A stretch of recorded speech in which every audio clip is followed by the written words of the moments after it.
We're going to practice our commands here in a place where there's a lot of distractions. He loves people, so it's a great place to practice because he's always triggered, come, to follow somebody that walks past, good, or somebody that's approaching, sit. So that's why I've been practicing. We're filming right there. Sit. So we're always practicing in a real life situation. No, I don't work here. They think that I work here because of the pouch, obviously. We have keep filming, but show what's going on around us, okay? And this is really hard for him because we have lots of distractions. Look at all this.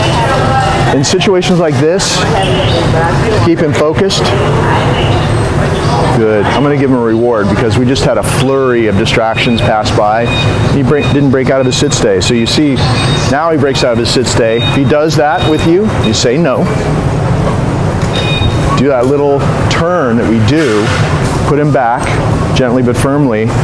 Never repeat the command because the less you repeat those commands, like we don't ever repeat the command, of course, but if you repeat the command, you've diluted the power of it, even if you say it twice. So you notice throughout the video, I never repeat anything. And that's what you do to correct a mistake when he pops up before you release him. Good boy. See how he's turning back to me? Good. When people walk within like 6 inches of him, he turns back to me instead of being, his friendly self and trying to lick them and stuff. So his stay is getting a lot better than it was before. And we're really doing this because the byproduct of having this kind of great sit stay in the presence of a lot of distractions is that when we release him, we're filming right here. Right there. An American Bulldog mix? Yeah, we're filming right there. What? So, when he has this kind of sit stay and we release him out of that sit stay, he's calmer, much calmer. And see, he's tired. So this is really a good day for this because the people that want to stand in front of us are just everywhere for some reason. No? Okay, let's do it again because I want to show you how I would release him. And see how when he makes a mistake, I don't say SIT again, I say no. And I reset him with that move where I step into him with my body. And he knows that move already, so all it takes for the next person who does this to just do my moves, it will trigger his moves that he's practiced so many times. Now if I wanted him, he's kind of tired. It's the first hot day of the summer that we've had here in Burbank. He wants to collapse onto the cool floor, but make sure that it's your idea. So down, then was my idea. He kept collapsing into a down because he's been sitting here while I've been talking. He's had plenty of water because we just left my place, but it's just the first hot day, and so he's panting a lot. Also, you'll see that he pants a lot when he's overstimulated. So even if it's not a hot day and we come to a place where there's a lot going on like this, he gets really overstimulated and excited, and he'll pant. Yeah, just move to the side real slowly. There we go. Good. See all the carts and things going past. Very good. And he gets rewards when he does this kind of great downstay and he doesn't pop up with all these distractions. He gets rewards for that. And I want to say a little something about the rewards. I'm not giving him rewards for really sitting at all anymore because in the way I do things is I phase the food out as quickly as possible, and once he's really good at something and he's practiced something 1,000 times literally, like sitting all day long, he sits at doorways and curbs, and he's been doing that for weeks now, we can phase the food out because he knows it. And if you're still giving him treats for free basically, or for things that are really easy for him that he knows like second nature, it dilutes the power of the treat for something that you're still working on, a problem that's at the top of the list. So as soon as he's really good at things, you phase the treats way back. But you saw here a little while ago in the video beginning that I did give him a treat for a great sit stay when all these people walked past him and he kept looking at me. So just pick and choose when you reward him for something he's done. Only reward in a difficult situation. And in the video here, of course, because I'm showing you how to do it, I'm going to use treats more than I have been usually, but when you're out in public and in a tough situation like this, or let's say you want to do some training with him, let's say you have a bunch of people at your house, you're having a barbecue or whatever, if you want to practice a few minutes of this in the presence of all your guests, make sure that you do it this way, make sure it's not sloppy, make sure you're really careful, that he really waits. Good. And he's doing it exactly this way with all the people at your house, you know, walking around and doing whatever they're doing. Make sure you do it carefully and the right way, because if you do it sloppily and you don't follow the rules, you might as well not be doing it, because all this will go away. His downstay, sit stay will just kind of fade away. So really it's all about the details. He waits until you release him. He only gets released when you come back next to him. You say, okay, he's going to get up, you have him sit. Always release him from a calm sit stay. Always keep that leash loose. Go. He's free. Free. See how he wanted to kind of surge forward? All I did was that, and he stopped. So this is really about doing less, especially with a big, strong dog like this. He's got to weigh 80 pounds or maybe more. It's not about strength. And with any dog, if you try to control them with strength, they're just going to pull away from you anyway. And we've all had that experience of pretty soon it's just like all we can do is try to control them, and it seems to get worse and worse and worse over time. So if you start handling the dog differently and handling the leash differently, less is more. So you use that tap and release, and if you want him to come to you, good boy. See how it's mostly, I always say this, dog training is mostly about body language. Really the come command is just when he's not looking at you. Good boy. But when you back away, he's drawn to you. If you stand still, it's not half as good. But because we're practicing, good boy. We've been practicing this so many times with him, because when I practice, I always have a treat in this hand. And when I practice, I always back away. So now, if my back is to a wall or something like that, I don't have to back away, because he's just used to hearing that command hundreds of times, and I don't have to back away. Come. See? Good. No treat, no backing away. It's because I practice the right way. Always have a treat when you practice, always back away, and then when you need it, and you have nothing, it'll still work because you practice the right way. And it could save his life someday, that instantaneous recall. Oh, one more thing about that. When you're practicing, always call him away from something. Don't call him when he's staring at you. I'm just going to let him collapse because the floor's cool and he enjoys that. But we practice with anything. We practice in as much of a real situation as possible. And in a real situation, he's going to be looking at something, moving away from you, and he's going to be paying attention to something else. He's not going to be staring at you, waiting for you to give him a treat or something. So when you're practicing, always wait till he looks away. Practice calling him away from something. All throughout this video with the dogs and other distractions, you see me waiting until he's turned away from me, and so he hears the command, comes running back. So keep practicing that way and he'll get better. So make sure that you pay attention to all these details and keep doing it this way, and he'll get better and better with all of his training. Okay.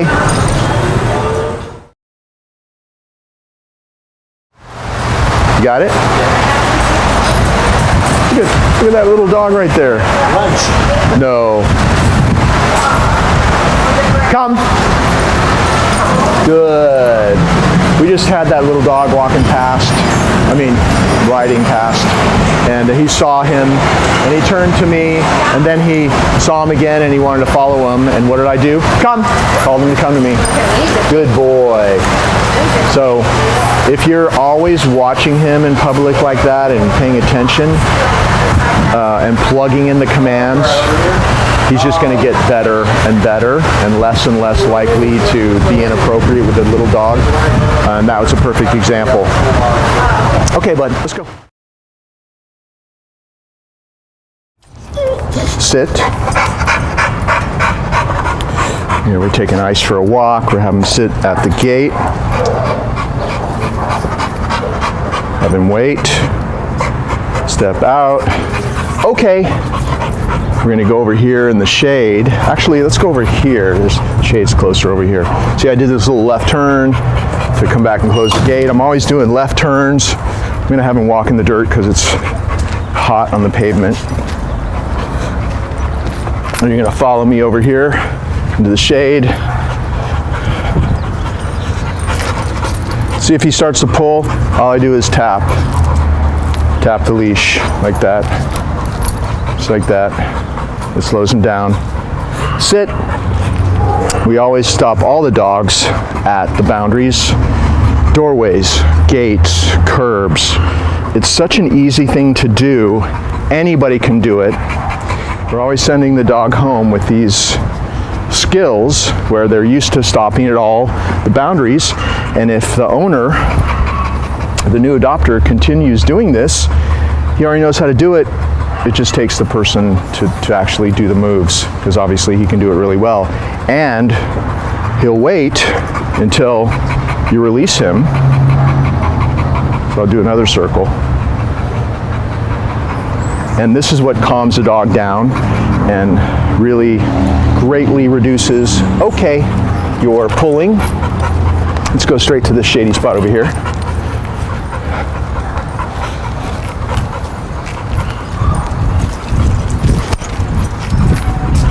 Sit. So you may have seen I just did that a couple of times as we walked over here, and there's no pulling. It's because of me having him wait at all the boundaries. Slows him down, makes him stop and think, focus, keep the leash loose, no tension on the leash like this, no restraining, just tap and release, tap and release. That's your big move with your leash. And then he's waiting for me to tap his chest and say go, and he's free. Now we'll start the walk. He's on free time. You see, if you just do these simple little things. You start the walk on the inside of your front door, and so he's just on free time. I allowed him to be free so he can go wherever he wants right now until I call him back to me.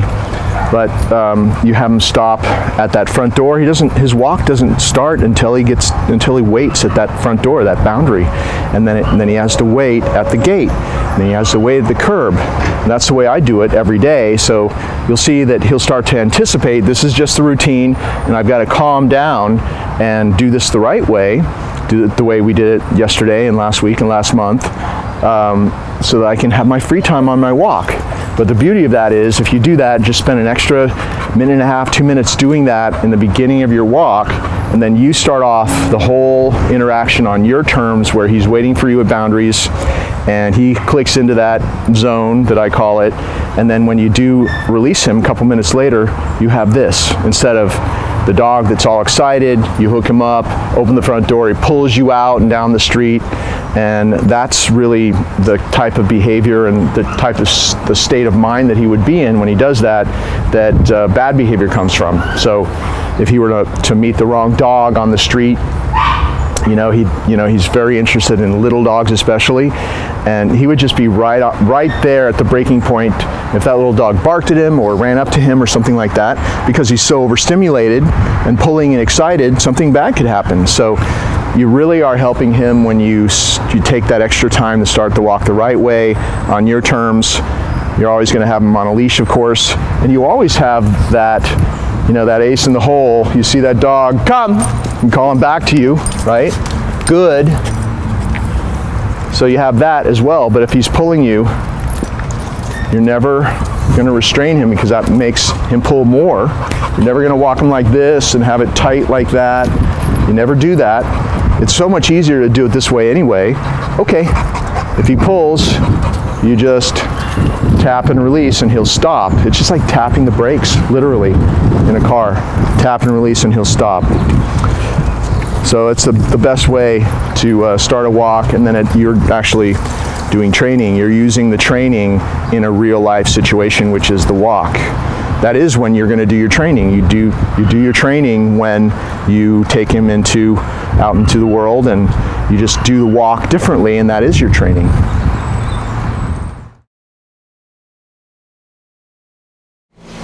Sit. Here we go.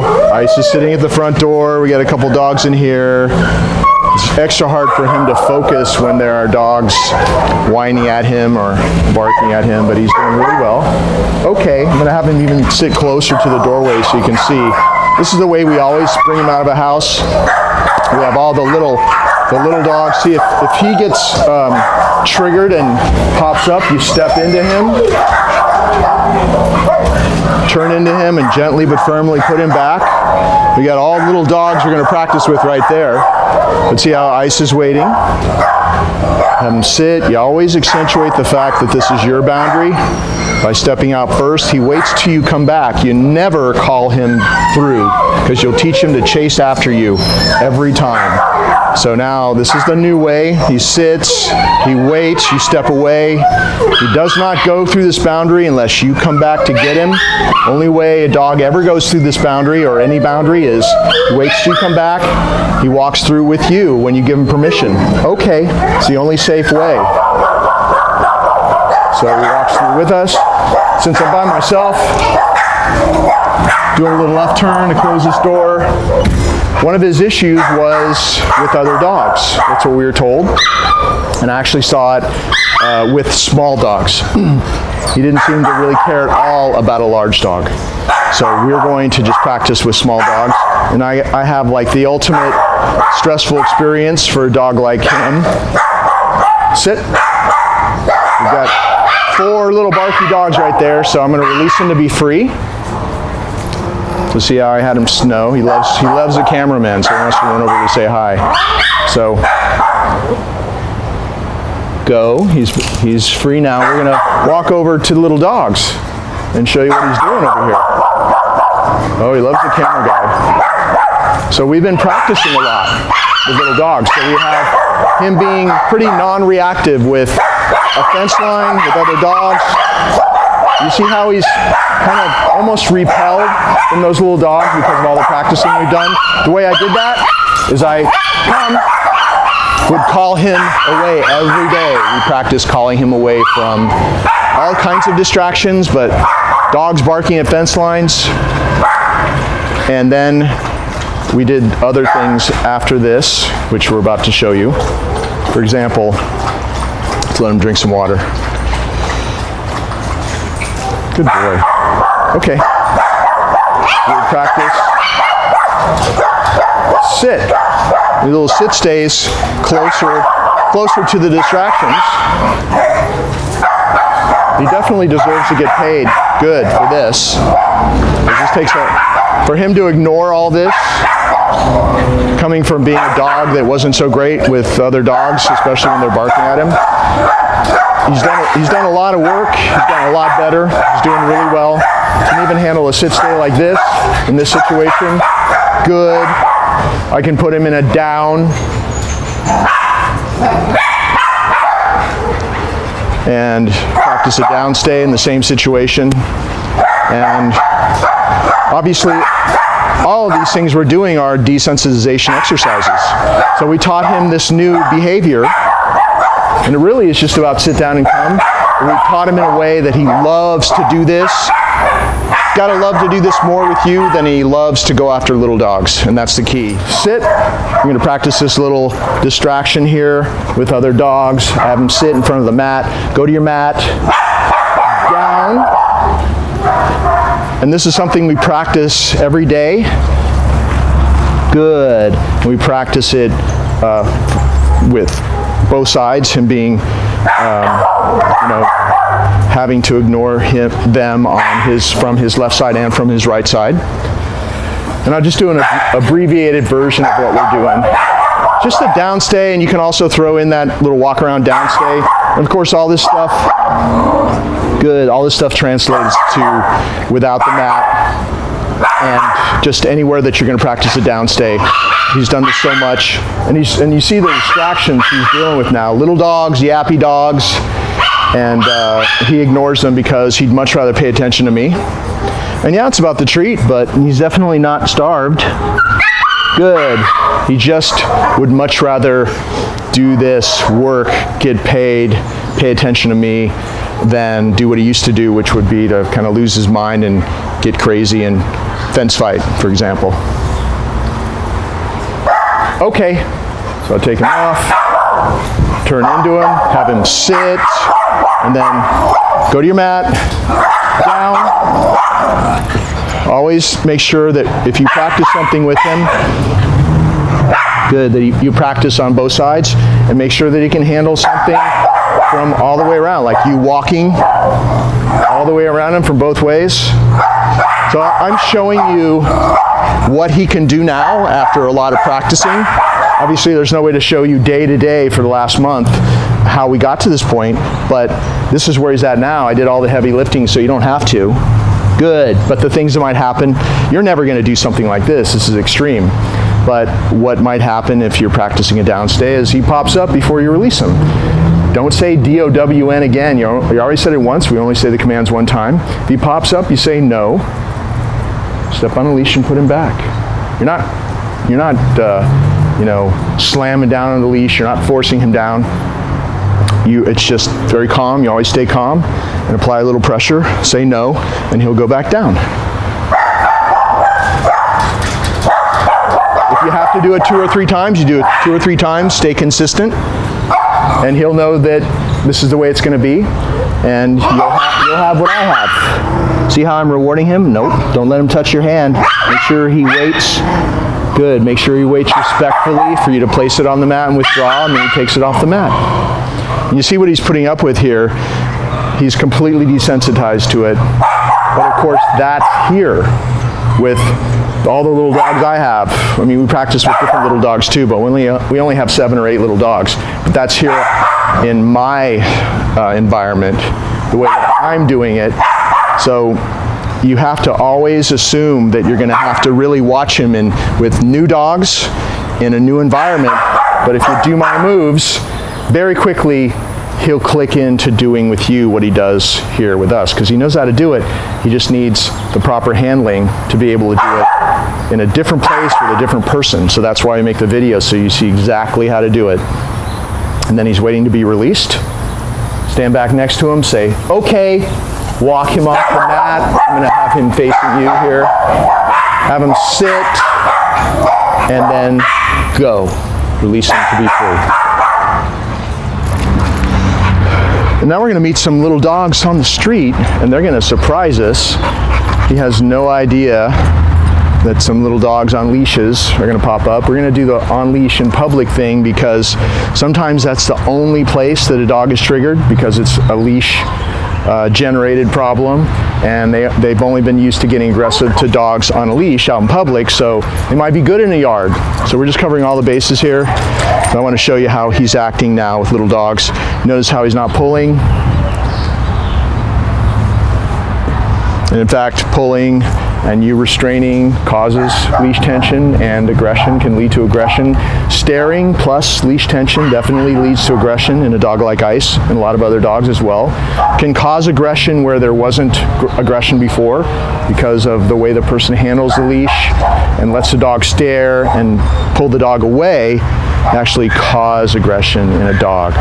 So those are always things to watch out for, not do with any dog, because you don't know what dog you're making worse when you do that. So always teach the dog a simple come command like we have with Ice, and instead of restraining at all, if you have to pull him or you have to stop him with a leash, it's a tap and release, as you can see. And he gets used to that, and he responds very quickly, very sensitive. Should come out. They're going to pop up, and he's going to see him. See? Oh, look, little dogs. Watch what I'm going to do. Come. Use your come command to call him away. Good boy. Stay there. Good. So I've got rewards, and of course with a dog like this, I'm going to bring, why don't you move around or something? Just kind of walk around there. Don't stand there. Over there. See where I'm pointing? It's not towards me, it's away from me. Go. Go walk around over there. Move around. So they came really close, and he still didn't pull. He's looking. Come. Since staring is part of that equation that's not good, you just use your come command to call him away. Good, if he's even looking at them. He's so used to getting paid to do the appropriate response that now I can do this without treats. Come. And see how I'm still using this right hand target? Good. There's nothing in it. That's why you always practice with a closed hand when you have treats, so that when you don't have treats, it still works great. But everything else is there. Come. Good. The pet, it's all still there. The only thing that's missing is the treat.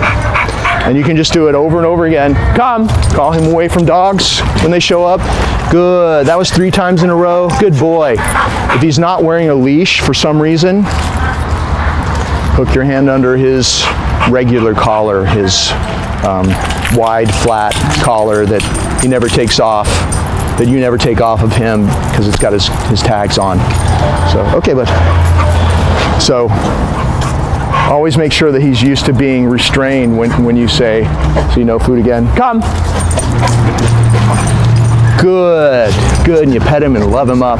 If one hand has him, if there's no leash to grab, hook your left hand under that collar. But never practice this way. I'm just showing you the result of practicing with a treat. You practice with a treat. Treat now. Lead them up close to these little dogs. Come.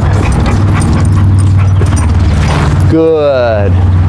So you practice when you do practice with a treat, with a reward, so that when you don't have a reward, it works perfectly, and it will always work, and you always get them out of trouble that way. Okay, buddy, let's go. Now we have some little dogs on leashes. You guys stay there, okay? No, you stay there. What I'm going to do is I'm going to have him go down in a down stay. And you see he's kind of interested. But first I'll show you, okay, sit, go. Here's how you desensitize just when he sees them and it's on a leash. Come. I'm going to do it 5 times. Lead him up to the dog, closer at least. He doesn't even want to go there, really. Come, because he knows what we're about to do. We do this all the time. You just practice calling him using the come command. Come. Calling him away from the distraction. Good. That was 3 times. Come. That was 4 times. Come. 5 times. Good. We'll step into him. Down. And now you can walk past him here. Good. Good. Good, and come back, keep walking past. Just make sure the dog can't come over close by. Good. No tight leash, he's choosing to stay in it down, he's paying attention to me. Nope. Just like on the mat, good, but no mat. So don't let him touch your hand. Make sure that when you put the reward on the ground, good. He waits until you withdraw and he takes it off the ground. He's not touching your hand, doesn't try to take it out of your hand. And see how he's just looking at me as they pass by? He'll look at them, and then he'll look back at me and I'll pay him. Good.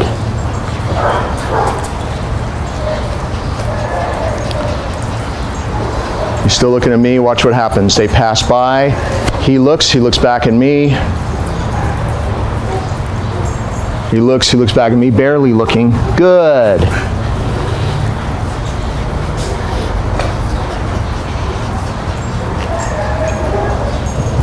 Good. So of course, we didn't just start doing this right away. So you guys can put them back now. What we started doing was just teaching him a rock solid downstay with no distractions. Then I started adding distractions like me just walking around like this and him not popping up and me rewarding him for that. Good. And then maybe it was like pulling on the leash and having him get used to the fact that he was only going to get up when I released him in that one specific way, which we're going to show you in a minute. And then it was dropping the leash. I'm going to wait till they put those dogs away in there. And it was dropping the leash and walking away. And then it was, and rewarding, of course, when I come back. Always ends the same way. Good. So you just make it a little bit harder every day. And this is the way whoever takes him after he leaves here should do it. Even though he can do this with me, if he gets up, you say no. Gently but firmly put him back. See how I did it? I didn't even have to pick up the leash. I just anchored the leash with my right foot, and then with my left, I just gently but firmly eased him down. I didn't even say D-O-W-N. I said no. No is the word that you use when he breaks out of a command before you release him. So if he pops up before you release him out of a down, you say no and put him back.